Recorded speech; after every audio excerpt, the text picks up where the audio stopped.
Bonjour à tous, quoi de neuf? Rétromobile a fait le plein de visiteurs, l'éclairage laser arrive chez BMW, enfin rencontre de bolide à Goodwood, un match opposant plus de 1500 chevaux.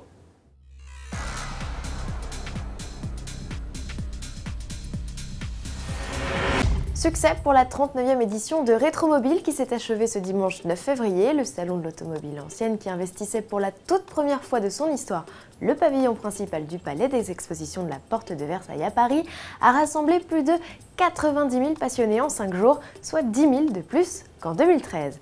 Un événement ponctué par la traditionnelle vente aux enchères de la maison Arcturial. Après 11 heures de vente sur 2 jours, 87% des lots ont trouvé preneur, totalisant 25 millions d'euros. Et si la star de l'édition, la Ferrari 166 MM, représente à elle seule 10% du chiffre, la meilleure vente est une Bentley 8 litres Coupé Sportsman de 1931, passée sous le marteau à 2,1 millions d'euros. Côté People, notons la vente d'une Rolls Cab ayant appartenu à Brigitte Bardot et Charles Aznavour, cédée pour 286 100 euros. Autre vente, autre lieu, Bonhams, qui était au Grand Palais, totalise 17 millions d'euros d'enchères. La Bugatti Type 35B, l'une des pièces maîtresses de la vente, a été adjugée 1,6 million d'euros. La Ferrari 275 GT B4 Berlinetta de 1968 est quant à elle partie pour 2,2 millions d'euros, signant un nouveau record d'enchères pour ce modèle.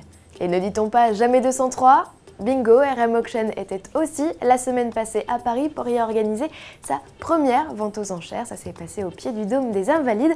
Une vente qui enregistre elle aussi un résultat de plus de 17 millions d'euros.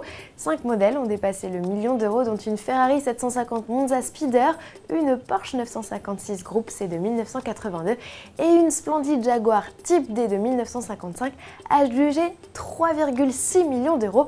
Des chiffres qui donnent le tournis. En bref, la technologie des feux laser sera lancée à l'automne 2014 sur le coupé hybride i8. BMW annonce qu'il s'agira du premier véhicule de grande série au monde à recevoir cette technologie. Inaugurée dès 2011, elle booste l'éclairage à LED permettant d'éclairer jusqu'à 600 mètres.